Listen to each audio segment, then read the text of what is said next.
Presentation on bank of Maharashtra. Bank of Maharashtra में पहला एक वीडियो अगस्त महीने में Q1 रिजल्ट आने के बाद में एक पब्लिश किया गया था, और अब क्योंकि Q2 रिजल्ट आ चुके हैं तो उसके बेसिस पे और बीच में जो भी इसमें डेवलपमेंट हुए हैं उसके आधार पर ये वीडियो आपकी सेवा में प्रस्तुत है। तो स्टार्ट करते हैं स्टैंडर्ड डिस्क्लेमर के साथ। Fact, figure and opinion in the presentation video are based on information available in different agencies and public domain and published in good faith. Viewer in their own interest may like to cross-check and verify information from concerned source before making any financial commitment. Stock market investment are subject to market risk. Consult your financial advisor before committing any money. तो bank of Maharashtra की जो Q2 FY21 की result declare हुई 19 अक्टूबर को, उसमें total business 12.53% बढ़ गई, advance जो है 13.13% बढ़ गई, डिपॉजिट जो है 12.15% बढ़ी प्रति पिछले साल की दूसरी तिमाही के मुकाबले में। नेट प्रॉफिट जो है 13.44% बढ़ा, YOY मतलब पिछले साल की इसी तिमाही और पिछली पहली तिमाही के मुकाबले में 28% बढ़ा है। ऑपरेटिंग प्रॉफिट जो है 7% बढ़ा, और ये जो है QOQ जो है 13%, 13.5% बढ़ा। नेट इंटरेस्ट इनकम 4% बढ़ी, और YOY और QOQ 3% बढ़ी है। कॉस्ट इनकम रेशियो इंप्रूव होकर अभी 48.73 हो गया, 50 के नीचे है, बहुत अच्छा है। पहले 51.25 था पहली तिमाही में। कासा रेशियो अभी 50 के ऊपर चली गई है, जो पिछले साल की इसी दूसरी तिमाही में के मुकाबले 17.5% उसमें वृद्धि हुई है। प्रोविजन कवरेज रेशियो 82% से 87% हो गया, और जो है बहुत अच्छा माना जाता है। 75 के होना मिनिमम है, 87 बहुत अच्छा है।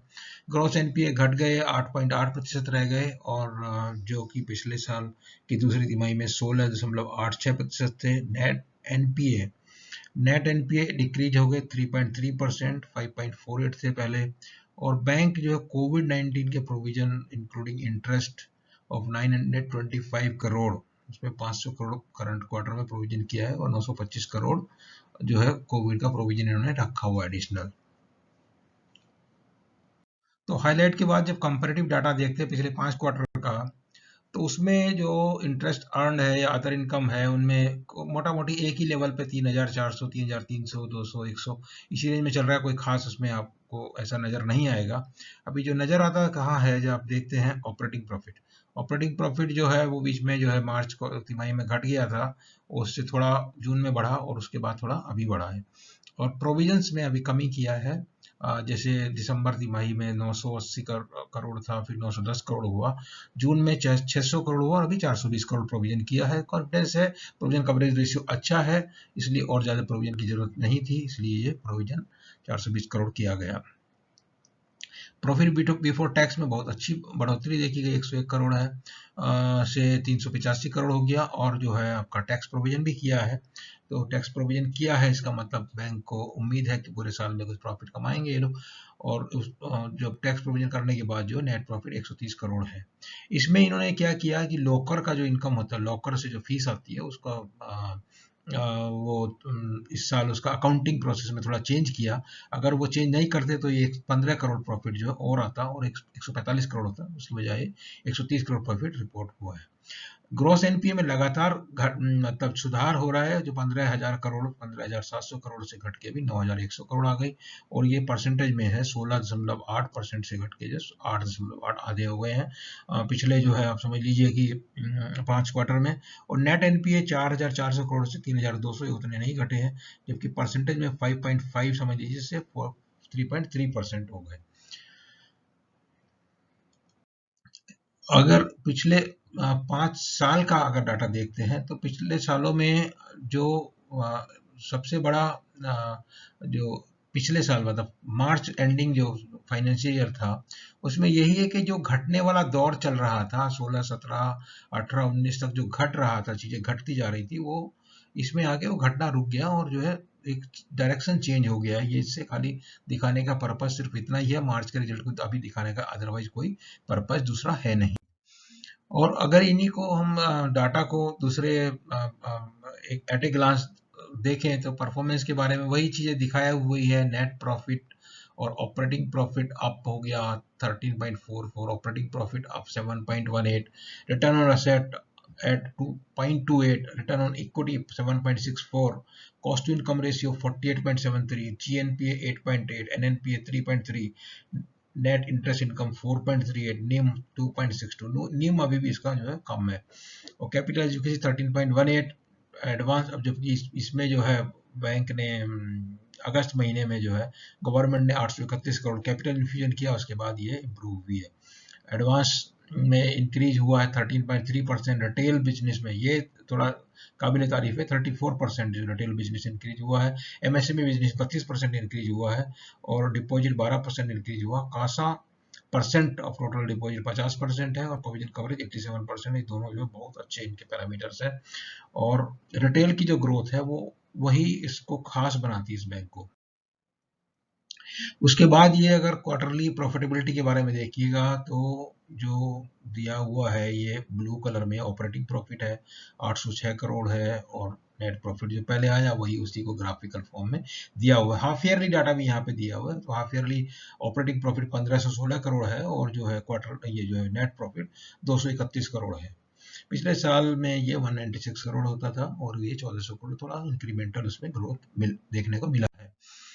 और अभी नेट इंटरेस्ट अर्निंग का देखिएगा तो जो आपका कोर अर्निंग होता है बैंक का, अदर इंटरेस्ट से जो आता है वो ग्रीन कलर का जो दिया हुआ है वो लगातार जो है बढ़ रहा है। उसमें 1708 करोड़ क्वार्टर में है, और 399 करोड़ जो है इसमें हाफ ईयर में है।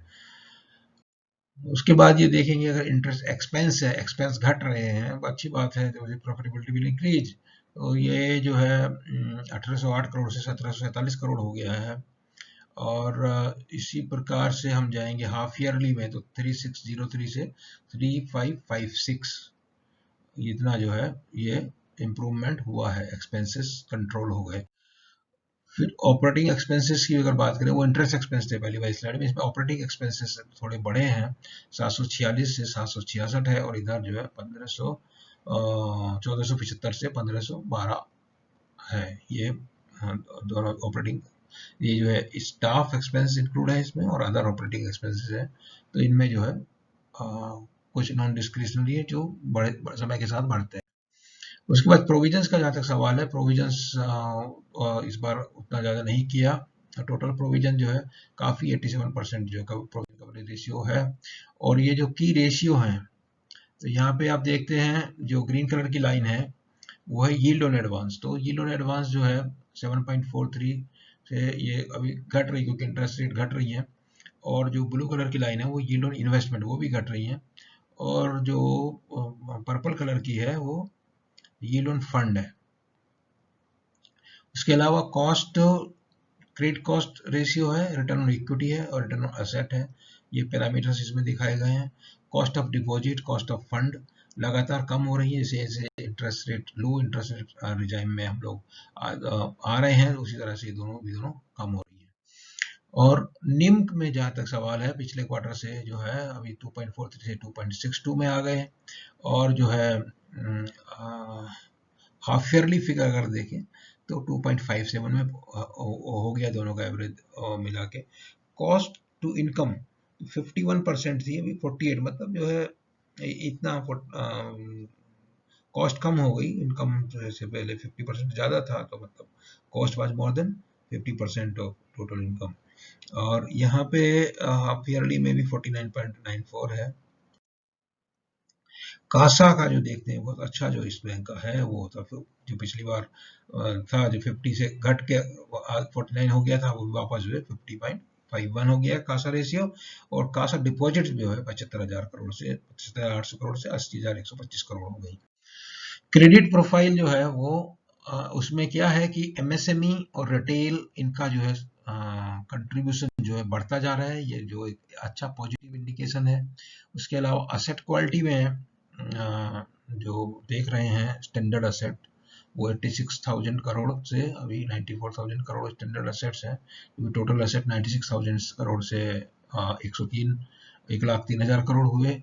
तो इसमें जो है 7,000 करोड़ की जो ग्रोथ हुई है, उसमें यहाँ पे आप 8,000 करोड़ की ग्रोथ होगी स्टैंडर्ड में।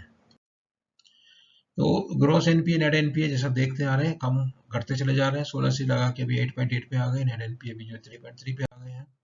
और कैपिटल एजुकेसी 13.18 है टोटल, और इसमें जो है टायर 1 कैपिटल है 10.31 है, और tyre 2 capital 2.87। Share holding government of India की जो है 93.33% है। Bank, financial institution, insurance company 3.5%, और 0.17% जो है ये है FII, और 3% जो अदर्स, जिसमें पब्लिक इंक्लूड है। बुक वैल्यू ऑफ शेयर 11.22 है, और रिटर्न ऑन इक्विटी 7.64। तो आखिर क्यों है खास ये बैंक, इस बैंक के बारे में हम क्यों चर्चा कर रहे हैं? इसलिए चर्चा कर रहे हैं कि इस बैंक का कासा रेशियो 50 से अच्छा है, जो बहुत अच्छा इंडिकेटर है। और जो हायर कासा रेशियो का मतलब इंडिकेट करता है कि लोअर कॉस्ट ऑफ फंड है, और जो ultimately it will result into higher NIMs. अभी निम जो है कम है 2.6%। Provisional coverage ratio 87.15, considerably higher than peer group. Gradual reduction in NPA to GNPA 8.81 और NNPA 3.3। ये ग्रेजुअल रिडक्शन हो रहा है, तो मतलब सही दिशा में जो जा रही है। 10 जुलाई को बोर्ड ने, बैंक का जो बोर्ड ने एक अप्रूवल किया था कि 3,000 करोड़ कैपिटल रेजिंग प्लान है 1 साल के अंदर। तो उसमें से प्लान ये था कि 2,000 करोड़ FPO और QIP के जरिए जुटाएंगे, और 1,000 करोड़ जो टायर 2 बॉन्ड के जरिए जुटाया जाएगा। तो उसमें से क्या हुआ कि जो इन्होंने इमीडिएट रिक्वायरमेंट फुलफिल करने के लिए 831 करोड़ के preferential allotment government of India को कर दिया, और जो है 11 रुपये 29 पैसे में जो शेयर इशू कर दिए। तो उसके अलावा जब इनकी कासा और निम जो दूसरी बैंकों से हमने तुलना करने की कोशिश किया, जिस जानकारी के लिए, HDFC बैंक का कासा रेशियो 42% है, और जो ये हैं RBL, बंधन बैंक, इनकी बहुत कम है इसके मुकाबले, और वैल्यूएशन जबकि उनकी बहुत ज़्यादा है, और ये बैंक की वैल्यूएशन बहुत कम है। तो जैसे ये थोड़ा बहुत may be with in 5-6 month जब इस स्थिति में आएंगे कि ये जब प्रोसेस विजिबल हो जाएगी, डिसइन्वेस्टमेंट प्रोसेस, तो उस समय ये जो है इनके वैल्यूएशन में इम्प्रूवमेंट जो है नज़र आने लगेगा। अभी उसमें थोड़ा टाइम है।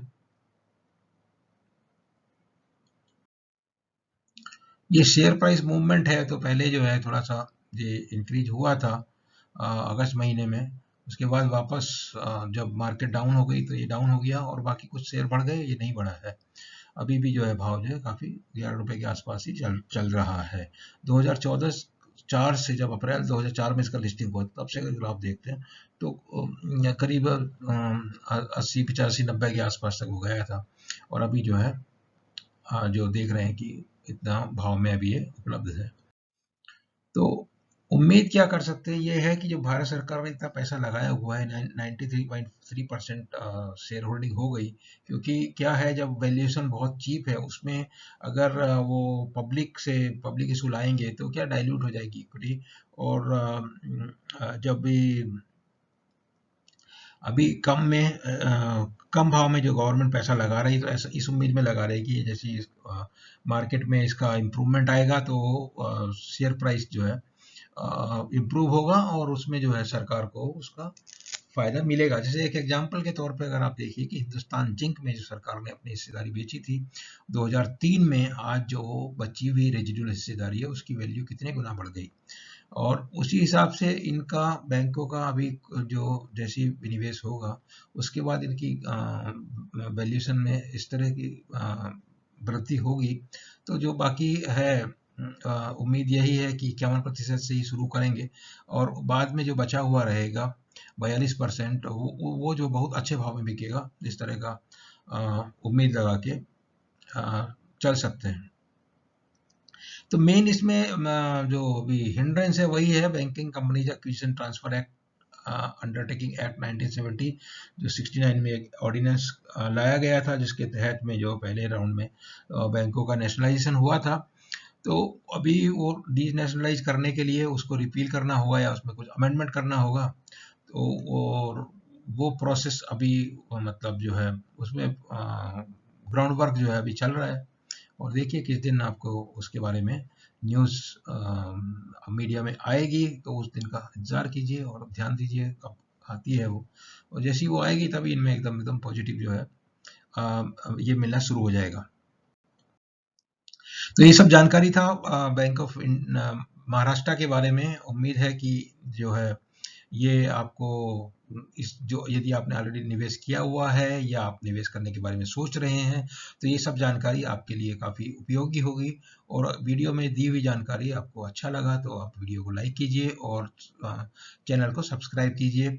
इसके अलावा जो हमारा एक ट्विटर हैंडल है व्यूज162, उसमें हम जो ये सब वीडियो पोस्ट करते हैं, और इसके साथ साथ जो भी जानकारी, लेटेस्ट जानकारी से संबंधित, वीडियो संबंधित जानकारी रहती है, उसको भी उसमें ट्विटर में शेयर करते हैं। उसके अलावा आपको कोई क्वेश्चन है तो या तो ट्विटर में पूछ सकते हैं, या तो फिर आप जो है वीडियो के कमेंट बॉक्स में आप हमको क्वेश्चन, कुछ भी कोई क्वेरी है या कुछ है तो जानकारी चाहिए तो वो पूछ सकते हैं, हम उसका अवश्य जवाब देंगे। तो this is all, thank you very much.